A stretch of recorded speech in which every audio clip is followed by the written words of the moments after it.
서두에 제가 꼭 잔소리를 하죠.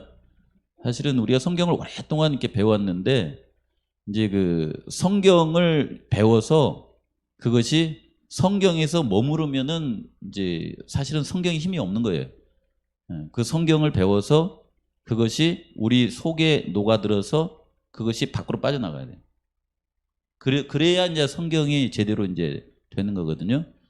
그런 면에 이게 이제 제주 제가 지난 그 이제 그 교과 공부 이제 그 안식일 날 공부할 때에 뭐 제주 뭐 그 뭐 섬껏 뭐 이런 단어를 썼는데 예전에 그 중국에 선교사들이 들어가서 중국 사람들한테 이렇게 복음을 전하려고 하는데 중국 사람 복음이 잘 전해지지가 않는 거예요. 근데 오랫동안 선교 생활을 하면서 이분들에게 하나님에 대해서 알게 하기 위해서 이분들의 언어를 좀 연구해 보자 하고서 한자를 연구해 봤더니 그 한자는 그 표의 문자잖아요. 그 속에 뜻이 담겨 있어요. 뜻이.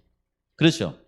그래서 그 뜻을 이렇게 풀어보니까 그 한자 속에 창조 문화도 있고 한자 속에 뭐 이렇게 마귀가 하늘에서 내려온 뭐 에덴 동산 얘기도 있고 한자 속에 홍수 얘기도 있고 한자 속에 구원에 관한 얘기도 있고 이런 게 다 들어가 있더라는 거예요. 그래서 이분이 그 한자를 잘 연구해 가지고 그걸 성경과 연결해서 풀어서 중국 사람들한테 선교를 한 거예요. 그랬더니 그 사람들이 아 이게 자기들도 이렇게 왜 이렇게 써졌지 몰랐어요. 몰랐는데 성경을 통해서 풀어주니까 아 이런 뜻이구나라고 이런 걸 알게 된 거예요. 제가 예전에 한번 제 그 이름자에 있는 용자 있죠. 용용자. 그렇죠. 우리 용은 우리가 보통 환상의 동물이라고 그러잖아요. 용을 우리가 실제로 본 사람은 없습니다. 근데 성경에 나오거든요. 근데 이 성경에 그 용자를 이렇게 풀이해 보면은 제 이름자에 있어가지고 이제 창세기 3장하고 계시록 12장 그다음에 계시록 20장과 연결해서 제가 이제 풀어봤거든요. 그때 이게 설립자잖아요. 이렇게 앞에가 그다음에 달월자죠. 원래 이게 달이라고 하는 것은 자체가 빛이 아니에요. 빛을 받아서 반사하는 거예요. 그래서 우리가 보통 어릴 때 이제 누구처럼 예쁘다고 그러잖아요. 달덩이처럼 아름답다, 예쁘다는 표현을 하지 않습니까? 그래서 이제 설립자는 뭐냐면 달처럼 빛을 받아서 아름다운 그 존재로 세워놨다 이 말이에요. 그게 한자를 만들 때 그렇게 만든 거예요. 그리고 그 옆에다가는 뭘 썼냐면은 전복자를 썼죠. 전복자다고 하는 것은 제가 볼 때는 지혜롭다라고 하는 그런 뜻인 것 같아요. 지혜롭다. 그래서 이제 점을 치잖아요. 사람의 미래를 막 이렇게 예견하기도 하고. 그 다음에 그 밑에는 뭐가 있냐면 그 몸기자예요. 몸기자. 근데 몸기자에 뭐가 달려 있어요? 세 개가 이렇게 달려 있죠. 그게 날개예요. 날개. 그렇죠. 점을 친데 이게 몸기자에 몸에 뭐가 달려있냐면 날개가 달려 있어요. 그게 달처럼 예쁘게 세워진 존재인데 지혜로워요. 근데 몸에 뭐가 달려 있어요? 날개가 달려 있어. 이게 뭐예요? 이게 용이에요. 응? 그렇죠. 근데 그 용이 그 연애실에도 나오면 보면 알겠지만은 뭐가 뽑혀버렸어요. 날개가 뽑혀버렸어요. 이게 날개가 없어요. 용 그려놓은 거 날개 있는 거 봤어요? 없죠. 그 죄를 짓고 나서 날개 뽑혀버렸어요. 근데 그 용용자에다가 간머리를 딱 얹으면은 그게 뭐가 돼요? 간머리 이렇게. 갓은 뭐냐면 집이에요. 집. 그 용이 집에 있을 때는 은총을 받았다고 그래요. 그걸 은총 총자라고 그래요. 근데 그 에스겔서 14장이나 아니 28장이나 이사야 14장에 보시면은 원래 사단이 하늘을 떠나지 않았더라고 하면은 하나님께 은총을 받은 원래 그런 존재예요. 그렇죠? 이렇게 해서 중국 문자를 풀어서 이렇게 설명을 해주면 아 그렇구나 이런 것처럼 사실 이 느영나영 이런 노래를 그냥 싸구려 잡배들이 이렇게 말하면 세상 뭐 이렇게 저기 술 먹고 이렇게 느영나 이렇게 풀 수도 있습니다 이것이요. 그렇죠. 근데 제가 여기 와서 이제 제주 와가지고 좀 관심 있게 본 제주 원래 이제 제주 사람들이 저쪽 그 일본에 넘어가 가지고 그다음에 여기 살면서 불렀던 사람들은 이것은 그들의 어떤 삶의 애환이 담겨 있으면서 그러면서 이 삶을 어떻게 풀어가느냐라고 하는 그런 철학이 담겨 있는 노래라고 저는 느꼈어요. 예. 이게 노래가 그냥 즐거운 노래 같은데 그냥 즐거운 노래가 아닙니다. 이거지. 아리랑도 마찬가지예요. 우리가 이제 그 여기 우리나라 사람들이 외국에 이렇게 이제 이민 갔을 때 그분들이 뭣도 모르고 그냥 모이면은 뭐 술을 먹든 그냥 그 추석날 가족들이 모이든 간에 그냥 같이 모이면은 흥얼흥얼 나오는 게 뭐냐면 아리랑 아리랑 아라. 근데 그 노래를 부르면서 자기도 모르게 가슴이 뭉클해지고 울어요. 왜 그러냐면은 그 노래에는 그런 정서가 담겨 있기 때문에 그래요. 뭔 얘기인지 아시죠? 그 정서가 담겨 있기 때문에 이렇게 우는데 막상 그분들한테 물어보면서 이게 무슨 뜻입니까? 그러면 알아요, 몰라요? 몰라요. 근데 제가 그때 말씀드린 것처럼 아리랑에는 이 이제 우리 이게 말하자면 우리 나라를 사랑하는 기독교 신학자가 풀기를 아리랑은 어느 누구도 대한민국 사람 가운데 아리랑의 뜻이 뭔지를 모른다는 거예요. 근데 그게 옛날 히브리어적으로는 엘이랑이에요. 엘이랑. 누구랑 함께 그렇잖아요. 느영 나영 할 때 영자가 뭐예요? 너와 나와 이렇게 너랑 나랑이잖아요. 그걸 문자 속에다 넣어놓은 거예요, 이것이. 그죠? 그래서 느영 나영 두리둥실 사랑허게 맙심 이렇게 되는데 두리둥실이 어떻게 된 것 같아요?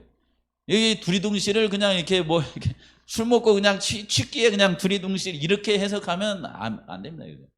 저건 원래 복음적인 거예요.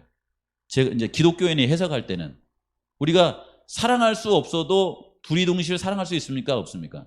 그게 복음 안에서는 가능한 거예요. 복음 안에서는. 왼수지간도 복음 안에서는 가능한데 실제로 제주에 계신 분들이 그렇게 살아왔어요? 안 살아왔어요? 그렇게 대지포 보면은 육지 사람들이나 외국 사람들이 없는 얘기가 여기 있어요. 이 제주 안에 있어요. 예를 들면은 제주에는 고아원이 없다거나 그건 왜 그러냐면 옆집 애기나 우리 집 애기나 다 우리 애기다라고 하는 그런 그 사상이 여가 있는 거예요. 그런 건 기독교적인 사상입니다. 그런 것들은 굉장한 거죠. 그렇죠? 그래서 이런 것을 이렇게 마음속에 생각하면서 제주 말엔 그저 세상만 있나 고민해 보는 거예요. 이 안에 예수님의 마음은 없을까? 제가 이렇게 해주면 이제 간장님 한 장은 고민하죠. 제주 말에는 예수님의 마음이 없을까? 근데 제주 말은 여러 이렇게 지방 사람들이 와서 이렇게 이 만들어져 가지고 왠지 모르게 이게 이럴 수가 있어요. 하나는 제주 것이 될 수가 있고 또 하나는 제주 분들이 될 수가 있어요. 그러니까 이걸 제주 사람들만 하면 이건 제주 것이 되는 거예요. 근데 이것을 제주 분들 해서 말하자면 여러 민족이 와가지고 이 속에서 이렇게 결정체가 됐는데 이 속에는 하나님의 사랑이 있다. 이렇게 풀어가시면 이건 제주는 귀해지는 거예요. 그걸 누가 하는 거예요? 그걸 제주 분들이 하시는 거예요. 그것이요. 그렇죠? 정말 근데 이번에 이제 바이블레 TV를 하면서 여기다가 이제 그 느영나영을 우리 성도님들이 이렇게 불러가지고 채집사님이 있으니까 그걸 이 성산일출봉 그다음에 광치기 이렇게 해가지고 좀 영상을 만들어가지고 우리 성도님들이 노래 해가지고 그 바이블레 TV에다 하나 올려놔 보세요. 그리고 그것을 제주 출신 모든 목사님들한테 다 보내보세요. 어떤 반응이 오는가. 좋아도 되고 안 좋아도 돼요. 근데 그 중심에 뭐냐면 교회 와서 제주에 있는 재림교회를 통해서 나는 하나님을 만났고 하늘나라를 알게 됐다. 그런 사상을 좀 넣었으면 하는 그런 생각이 들더라고요. 괜찮습니까? 괜찮은데 뭐 이게 방송에 나가거든요. 자, 오늘은 창세기 1장부터 11장까지 지금까지 공부했죠. 그렇죠. 근데 제가 보니까 뭐 부족하게 공부했어요. 그런데 더 많이 공부하고 싶더라고요. 왜냐하면 저 창세기 1장부터 11장을 통하여서 뭘 보냐면은 저건 원역사이기 때문에 우리나라 역사도 저기 들어가야 안 들어가요? 여기 11장 창세기 1장부터 11장까지를 공부하면은 우리나라 역사도 들어가야 안 들어가요? 대답을 안 하시네. 지난번에 그렇게 얘기했어도 대답을 안 하세요. 예? 근데 욕단 얘기하면서 그 욕단이 그 역사적으로 보시면은 단기 이렇게 거슬러 올라가 보시면은 그 에벨이 벨렉을 낳고 그다음에 벨렉의 동생 욕단을 낳은 다음에 바벨탑이 쌓아지고 바벨탑 사건이 일어나면서 나눠졌어요. 그리고 욕단은 특별히 저쪽 서쪽을 택하지 않고 어느 쪽으로 넘어갔어요? 동쪽으로 넘어갔다고 그러잖아요. 그 동쪽으로 넘어간 거예요. 근데 그 동쪽으로 넘어가면서 그 에벨의 신앙을 마음속에 뭐 이렇게 작심하고 가졌다라기보다는 그냥 마음속에 녹아들어서 넘어온 민족이 있어요. 그 중에 가장 아버지 에벨이 히브리라고 그랬잖아요. 원래 이름 뜻이 에벨의 심성을 어떤 신앙적 그 토양을 갖고 있는 사람들이 정착한 나라가 어디라고요? 그게 대한민국일 거라는 거예요. 대한민국. 그게 우리의 뿌리예요. 그것이. 그렇죠. 근데 그렇게밖에는 이 대한민국이 인구 저기 6천만 가운데서 천주교하고 개신교하고 합해가지고 여기 신자가 몇 명이나 돼요? 제가 볼 때는 한 1,500만 이 정도 되는데 그런 민족이 없습니다. 없어요. 중국도 아니고 일본도 아니고 태국도 아니고 인도네시아도 아니고 아니에요. 러시아도 아니에요. 더군다나. 그 중국하고 러시아는 그냥 공산주의가 싹 지배해버렸잖아요. 그렇죠? 근데 이 한국이라는 나라도 그 일제시대 때 보면 일본이 이렇게 먹어보려고 했잖아요. 그렇죠? 근데 뭔가 제지당했죠. 그 다음에 그 이후에 6.25 터져가지고 러시아라고 하는 공산국가가 이 나라를 먹어보려고 그랬잖아요. 이렇게. 그렇죠? 근데 제지당했잖아요. 그리고 3.8선이 나눠졌잖아요. 그 나눠진 중에 이 남한 땅덩어리에 원래는 남북한 자체가 기독교가 흥했던 나라예요. 우리나라가. 실제로 역사를 찾아보시면 그렇습니다.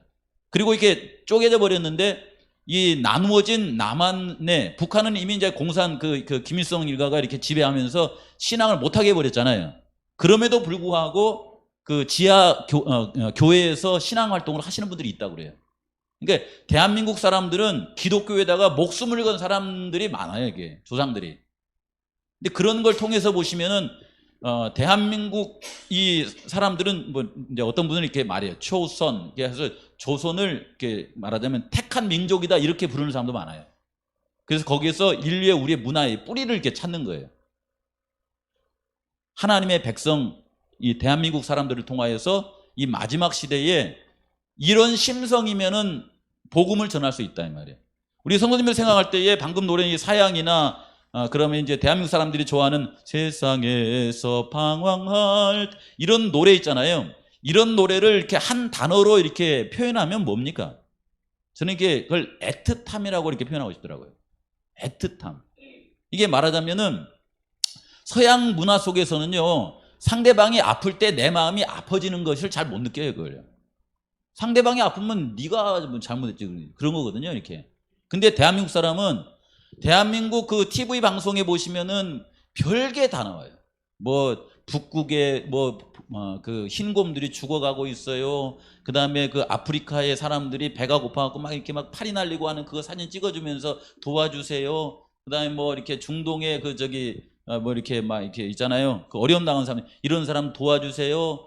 별게 다 나오는데 제가 볼 때 뭐 이제 우리 그 재정부에서 그런 모양으로 해서 외부로 이게 자금이 이렇게 반출이죠. 예.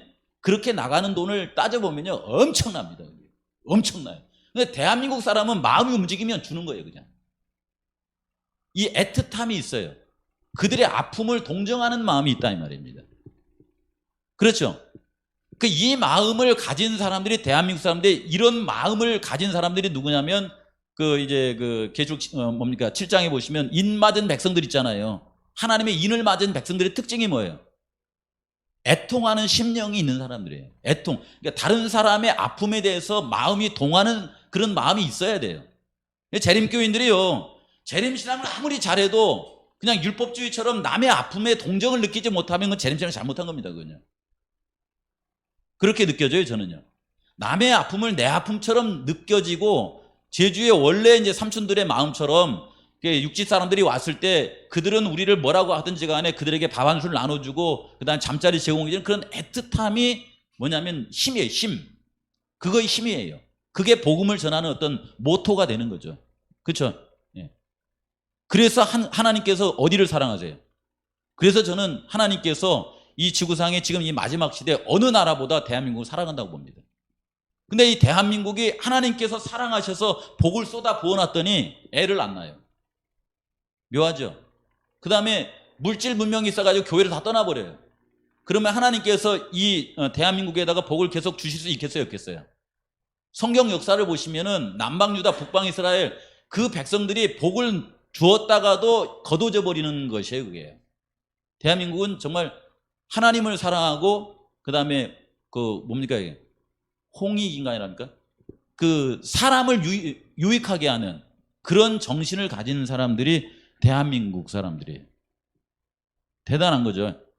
그래서 여기에서 우리 민족의 그 뿌리를 찾아보고요. 창세기 이제 12장부터 들어가시면은 이제 우리 얘기는 안 나와요. 성경에.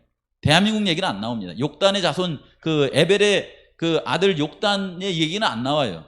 근데 어디 얘기가 나오냐면은 에벨의 아들 가운데 누가 나와요? 벨렉 있죠. 벨렉의 후손 얘기가 나오는 거예요. 그 벨렉의 후손 가운데 누가 있었어요? 아브라함이라는 사람이 있었어요.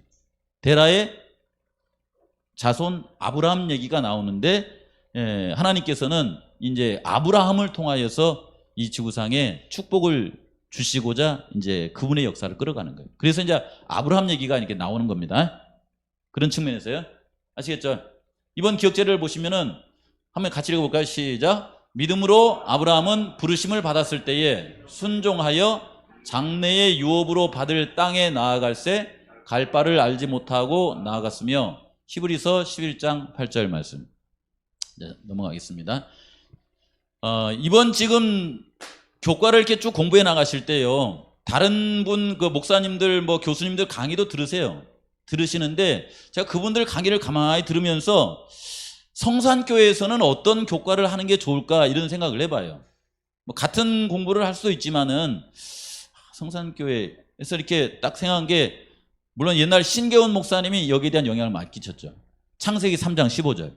창세기 3장 15절은 창세기부터 계시록까지 하나님의 어떤 구속의 경륜이 흐르는 사상의 시작점이요. 그 다음에 요것이 이제 어떤 뿌리 같은 거예요. 쭉 내려가는 사상입니다. 그래서 여기에 요 앞구절은 지난번에 했으니까 요 뒤에만 여자의 후손은 내 머리를 상하게 할 것이요 너는 그의 발꿈치를 상하게 할 것이니라 라고 하는 요거 있죠. 이 역사가 이제 이렇게 흔적이 나와요. 이제 이렇게. 그러면서 자꾸 이제 두각이 이제 드러나는 거예요. 이렇게. 한번 그 모습을 한번 오늘은 말씀을 통해서 보시기 바랍니다. 성경의 전체적인 사상은 뭐냐면 하나님께서는 복음을 어느 민족만 갖고 있는 거예요? 아니면 그 민족을 통해서 다른 사람에게 다 나눠주는 거예요? 다 나눠주는 거잖아요. 그렇죠. 하나님은 나만 구원받기 원해요. 나를 통하여서 내 가족, 내 이웃, 내 뭐 이렇게 나라 뭐 이런 모든 사람들이 구원받기를 원하는 것이 하나님의 뜻이라고 하는 것이 디모데전서 2장 4절에 보면 모든 사람이 구원을 받으며 진리를 아는 데 이르기를 원하느니라 이렇게 했죠. 요거 아까 이제 말씀드린 것처럼 1장부터 11장까지는 원역사, 12장부터 50장은 부조사에 대해서 이렇게 말씀하는데 여기 잠깐 보시면은 데라는 몇 세에 아브라함을 낳았다고 나왔어요. 근데 이제 거기에 대한 정확한 얘기가 제가 지난 시간에 좀 다른 걸 못 봐가지고 설명을 잘 못했더라고요. 그래서 잠깐 해볼게요. 데라가 70세에 아브라함을 낳았다는 말이 70세 때부터 자식을 낳았다는 말입니까? 70세 딱 됐을 때에 아브라함과 나홀과 하란을 낳았다는 말입니까? 거기 창세기 11장에 보시면은 아브라함이 70세 때에 데라가 70세 때 아브라함과 나홀과 하란을 낳았다 이렇게 나와 있거든요. 70세부터가 맞더라고요. 그 다음에 아브라함과 나홀과 하란 요 사람들은 누가 장자일까요? 누가 장자? 앞에 나오면 장자일까요? 아니면 그 가정 가운데 대표적인 사람을 앞에다 써놓을까요? 예를 들어서 이삭의 아들이 누구예요? 이삭의 아들이 야곱과 에서예요? 에서와 야곱이에요? 에서와 야곱이에요? 야곱과 에서예요? 아니면 이스라엘 백성들, 저기 야곱의 아들이 12명인데 유다의 형제들입니까? 루벤의 형제들입니까? 그 자손 가운데 대표적인 사람을 앞에 쓰는 습관이 있대요, 이게. 그 유대 문학에. 그래서 여기 아브라함이 먼저 나왔지만은 다른 서적들에 보니까 아마도 아브라함은 막내였을 것이다, 이렇게 나오더라고요, 이렇게. 예. 그래 추정을 해보니까 여기 적어도 여기 이제 여기 사도행전 7장하고 이렇게 연결해서 보니까 아브라함이 데라가 살았을 때에 가나안을 향해 떠났습니까? 죽고 나서 떠났습니까? 죽은 다음에 떠났어요. 죽은 다음에 떠났으면은 적어도 이 아브라함이 떠날 그쯤에 적어도 이렇게 데라의 나이 130세 이후에 아브라함이 출생한 거예요. 왜냐하면 75세에 떠났으니까. 데라는 여기 205세에 죽었잖아요. 이해돼요? 적어도 130세가 이제 205년 이렇게 계산해 보면은 그 아브라함 출생 연도예요, 이게. 아브라함 출생 연도. 데라가 아브라함을 이제 낳은 해가 130살 때예요. 그래야 75년 지나서 죽죠. 그렇죠. 근데 아브라함이 갈대아 우르에서 떠나려면은 태어나자마자 이렇게 부름받아서 떠날 수 있어요, 없어요? 태어나자마자는 아니에요. 제가 봤을 때는 그냥 대충 잡아도 20살 요 정도 이렇게 되면은 이제 데라가 약 150세 정도의 갈대아 우르를 떠나지 않았을까? 아니 그것도 좀 심하면은 예를 들어서 하란에서 데라가 머무는 시간을 10년 안짝으로 계산하면은 데라가 한 195세에 그 다음에 아브라함의 나이 65세에 부름을 받지 않았을까, 이런 상상을 해보게 돼요. 가능하죠? 그렇죠? 예. 그래서 제가 이제 요걸 이렇게 쭉 정리하면서 그걸 봤고요. 어쨌든 갈대아 우르에서 부름을 받은 것은 데라였습니까? 아브라함이었습니까? 아브라함이었어요. 아브라함이 하나님의 부름을 받고 데라의 가족이 함께 나간 거예요. 근데 그 아브라함은 창조주 하나님을 이렇게 섬기고 있었지만은 아브라함의 가족들은 창조주도 알고 있었지만 누구도 섬겼어요? 우상도 숭배했었어요. 두 개 다 겸한 거예요, 이게. 그렇죠. 그들이 떠나다가 하란에서 머물렀는데 하란은 갈대아 땅입니까? 아니면 가나안 땅입니까? 중간 걸쳤어요? 지도를 보시면 거기는 갈대아 끝입니다, 그건요. 그렇죠? 여기 이제 제가 이 역표를 이렇게 그려놓은 거예요. 이렇게 가는데 이 마치 이게 화살표가 뭐처럼 생겼습니까? 저는 뭘 상상하고 이렇게 그려놨는데 로켓가 이게 하늘을 향해 날아가잖아요.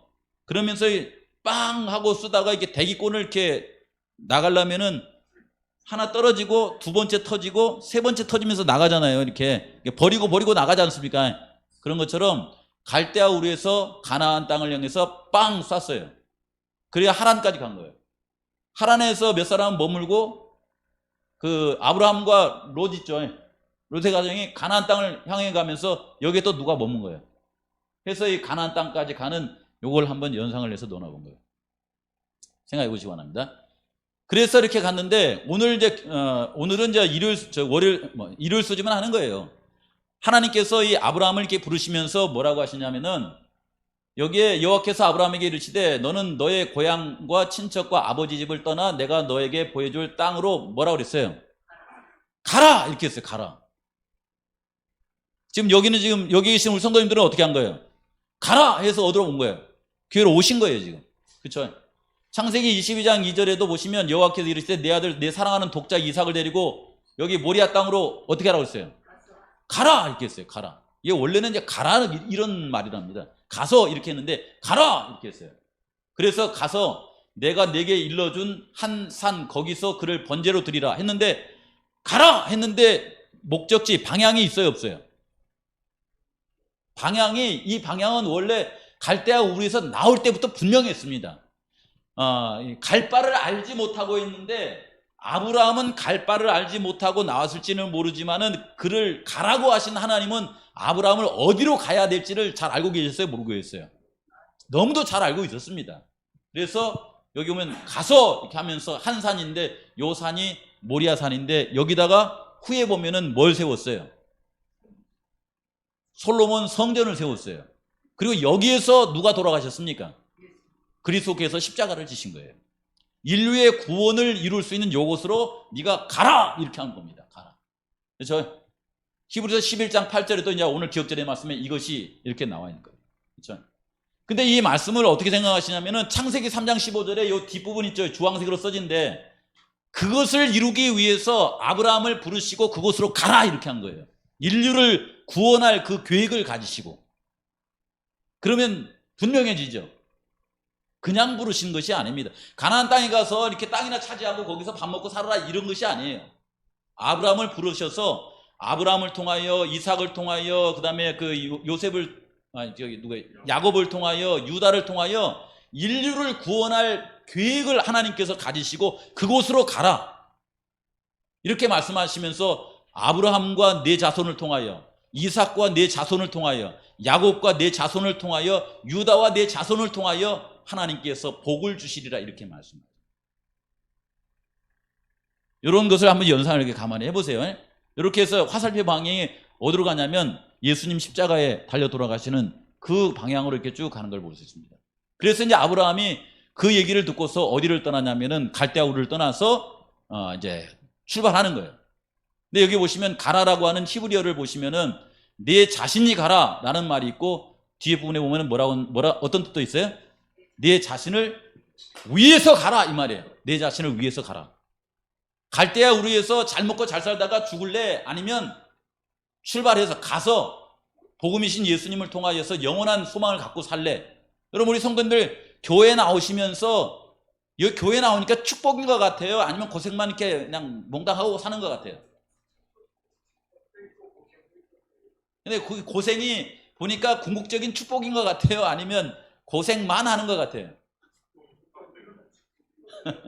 근데 여기에서는 가라고 할 때의 원어의 뜻이 뭐냐면 너 자신을 위해서 네 가족을 위해서 가라 이렇게 하는 거예요.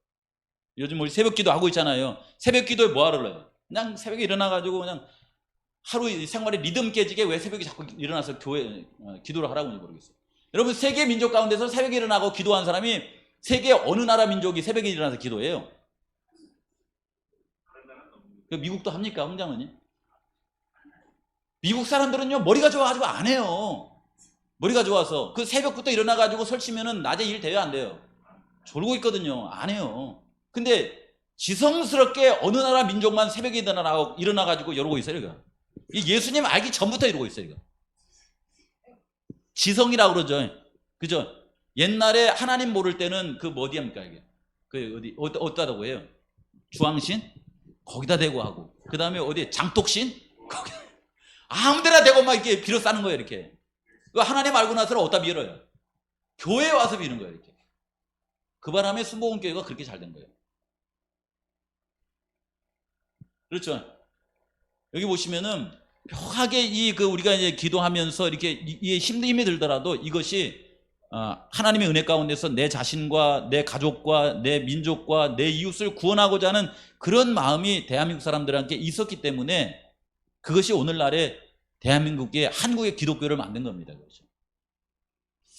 그런 것이 있어요. 근데 가는 과정 속에서 보시면은 순탄하게 갔어요? 아니면 어때요?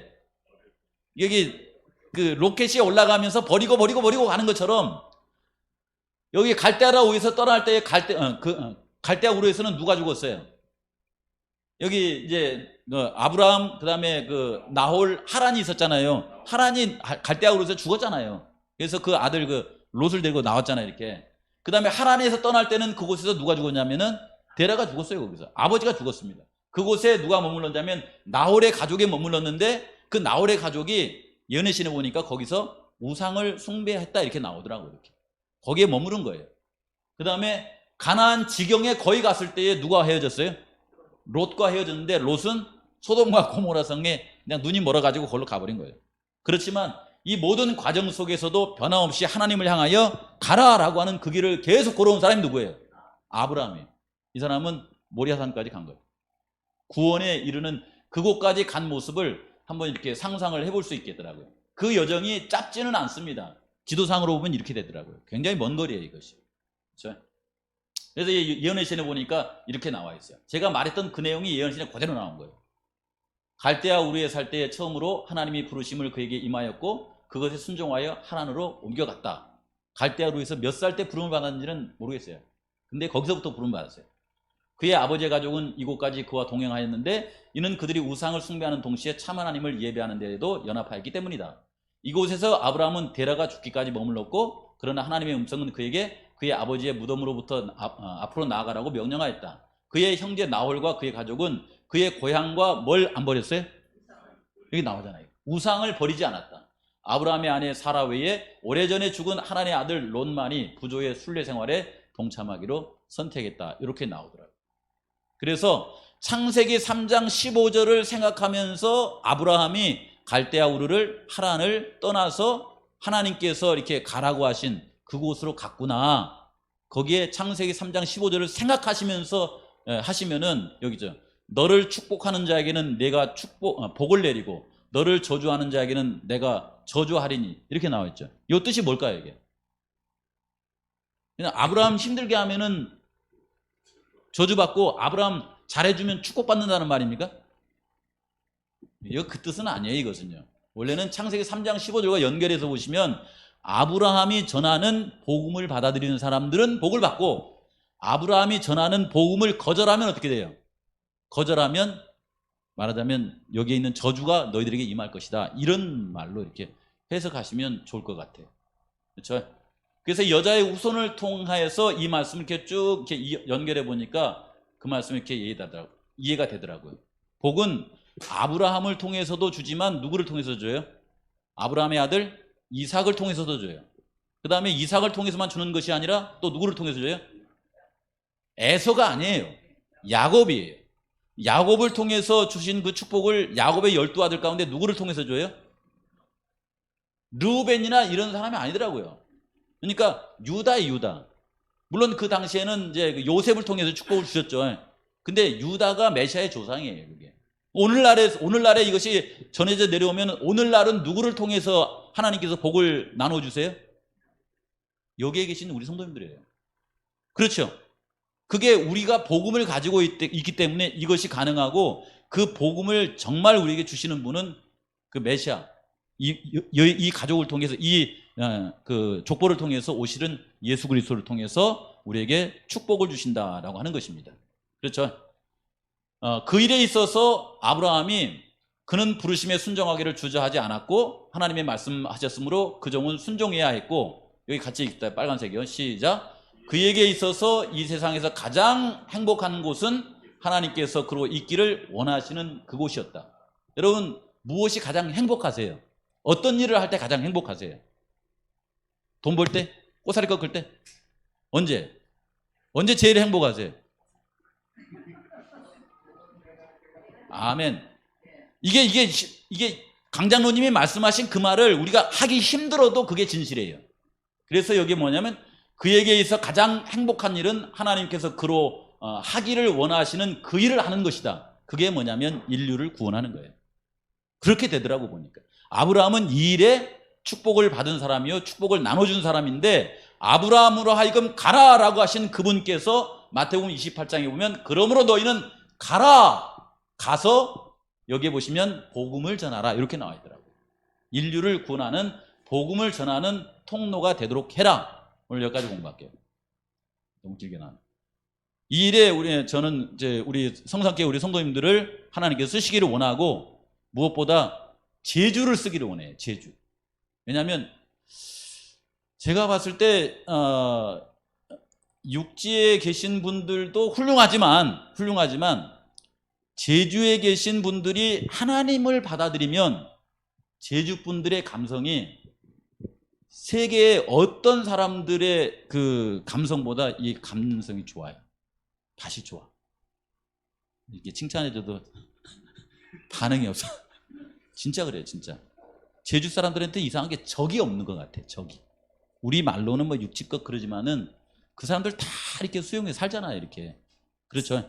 예. 그래서 여기에 하나님의 복음만 딱 들어가 가지고 하면은 이 제주는 세계 사람들이 동경하는 곳이잖아요.